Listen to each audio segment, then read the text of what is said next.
हमारा तो 11,000 में शादी हुआ था। अब उस समय हमारो स्थिति ठीके ठाक नहीं था। मैंने करीब बाबूजी हमारे उस समय चाना बेचते थे सर पे रख के, तो हम 7 भाइयों को पढ़ाए भी। 2-3 भाई मेरे पढ़े भी नहीं पैसे की वजह से, मैं भी नहीं पढ़ पाया। मैं मैट्रिक का परीक्षा दिया ज़रूर, लेकिन पापा का योगदान बहुत कम रहता था, क्योंकि सबके घर में खाना पीना। और 7 भाई में चाचा के हमारे 4 लड़के हैं, हम 3 भाई हैं। मेरी चाची कम से कम 25 साल पहले गुजर गई, तो सारे बच्चों की जिम्मेदारी माँ पे आ गई, पापा पे आ गया।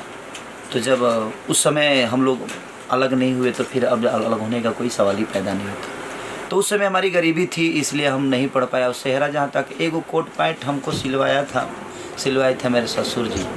तो हमारे ससुर जी हैं तो वो गाँव में सब उनका है खेला, जैसे भैंस वैंस उनके भी भैंसें वैसे। तो बोले कि बाबू 4 गो भैंस बेचे हैं तब तुम्हारा कोट पैंट सिवाया है। तो होता है, वो गरीबी थी। और उस समय ना कोई कैसेट आई थी और ना ही मैं गाता था, लेकिन रामायण महाभारत 500-1000 रुपये का ये सब शो करता था गांव पे। झाल उल बजाता था, 20-25 रुपये मिल जाते थे मुझे।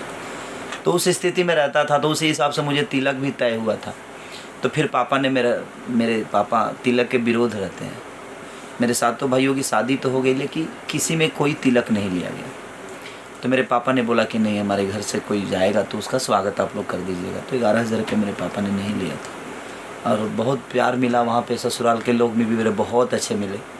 आज भी हमारी सास भी आती हैं यहाँ पे, मेरे घर पे आती हैं। यहाँ पे मेरी वाइफ रहती है, 4-5 साल से मेरी वाइफ यहीं पे रहती है। तो कभी कभी वो लोग आ जाते हैं, रहते हैं, फिर अपना घूम फिर के चले जाते हैं।